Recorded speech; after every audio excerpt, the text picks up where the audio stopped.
Onomatopoeic word for the sound that the guitar made. From 1959 onwards, this was all the rage. Maureen Cleave, who wrote the article, claims that the word came from the ska, ska, ska beat, which seems to nail the matter. Ding ding ding ding ding ding ding ding ding ding ding ding ding ding ding ding ding ding. Ska, ska, ska, ska. Well, it's interesting to think that I was the first person to write about it in March 1964. But in fact, I'd never been to Jamaica, and I got all the information from a young man called Chris Blackwell, who came from Jamaica with a whole load of ska records in a suitcase, and then he sold them off to record shops on the back of his Mini. And then he went on to found Island Records and was hugely successful. Maureen Cleave may never have set foot in Jamaica, but she got the word ska into print, where it came from and the date, and that's what the OED loves.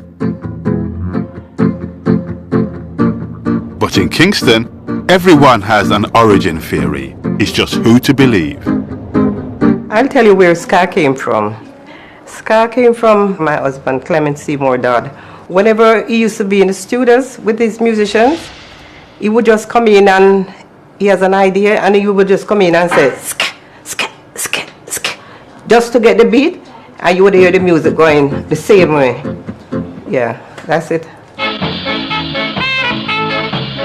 Ska was ideal for jazz musicians to play. A solid beat, held down by the bass and drums, allowed the horns plenty of space to improvise.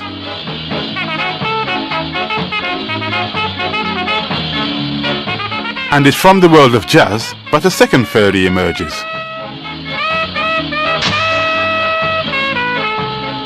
The Dictionary of Caribbean English Usage, also published by Oxford University Press, suggests that the word may come from scat singing, a style made famous by Louis Armstrong. Do you remember that big monkey in the Jungle Book? Scooby-Doo-Bop-Doo, I wanna be like you, hoo-bop-doo-bop. That's ska. That is a good idea. You're right in saying, when I hear the jazz singers singing like Louis Armstrong, they do everything with their mouths, that is musical instruments. So the ska could have been how the artists express how they wanted the music to sound.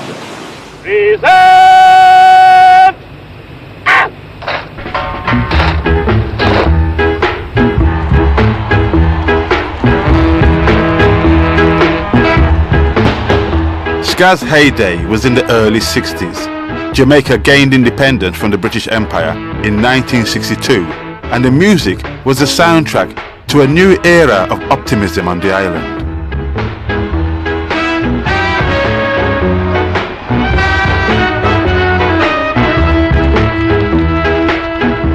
The third theory I've heard is that the word derives from a greeting used by one of Clement Dodd's friends, the musician Clwyd J. Johnson.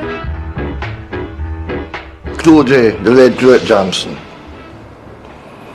When me and Mr. Dodd, sometimes they were in the bar drinking, and he would say, Skavulde, Skavulde, Skavulde. It came from Skavulde. It's an abbreviation of Skavulde. I knew Clwyd Johnson. I knew about his term Skavulde, but I don't think it was the beginning of ska. What I've come to realize is that the fierce competitions of the early days of ska still exist. Though now it's about fixing the history of who invented what first.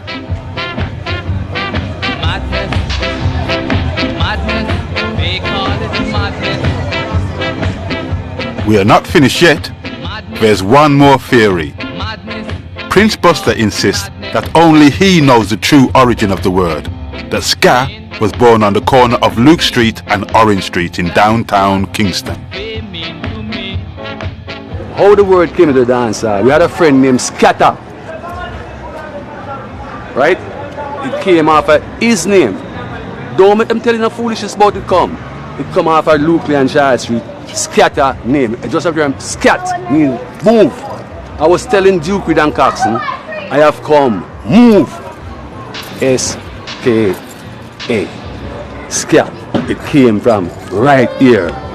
Don't make nobody change your mouth and tell you about there is any other music street. There is only one music street. What name?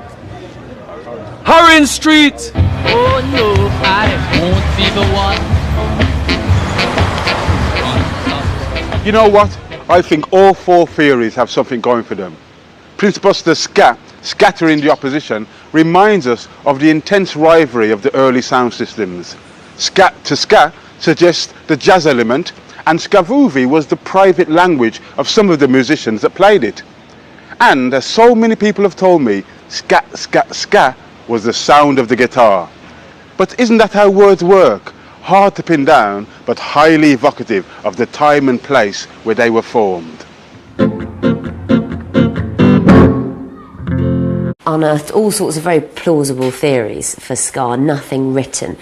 Tanya, you're the queen of etymology. Jamaica, it's a laid-back culture. How good is anecdotal evidence? Anecdotal evidence is great. In terms of etymology, it's very difficult for us to use anecdotal evidence that doesn't come supported by documentary evidence, but it's useful in terms of indicating to us where we might look for further citations. It's definitely a very difficult area, and yeah, so hence our origin unknown.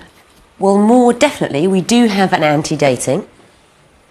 The OED currently has September 1964. We've pushed it all the way back to March 1964. May just be 6 months, but I am grateful for small triumphs.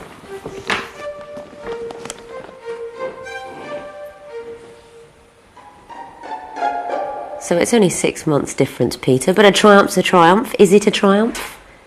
The earliest printed evidence, even if it's only slightly earlier than we've already got, that's what we like. So this is an improvement on what we already have. If the OED has, I've got the entry here, September 1964, and this takes it back to March, that's an antedating. Unambiguous, there it is, the Daily Gleaner, Kingston, Jamaica's newspaper. The date, it's all there in black and white. Can I just say, not only have we got an earlier example, we've also got in that example mention of the theory that was pervasive at the time. So I think that would push me towards sort of stating perhaps slightly more strongly that the word is imitative of the distinctive guitar sound of the music. Etymologically, it's good news, I think. So what's the verdict? Our previous first example was from America, so that could have given the impression that it was as a term that was maybe invented in America for a kind of Jamaican music, which had a different name in Jamaica. But this actually puts it squarely back in Jamaica, which is good. So yeah, we'll include the antedating, and we'll adjust the etymology to make it slightly clearer. So yeah, this one's in.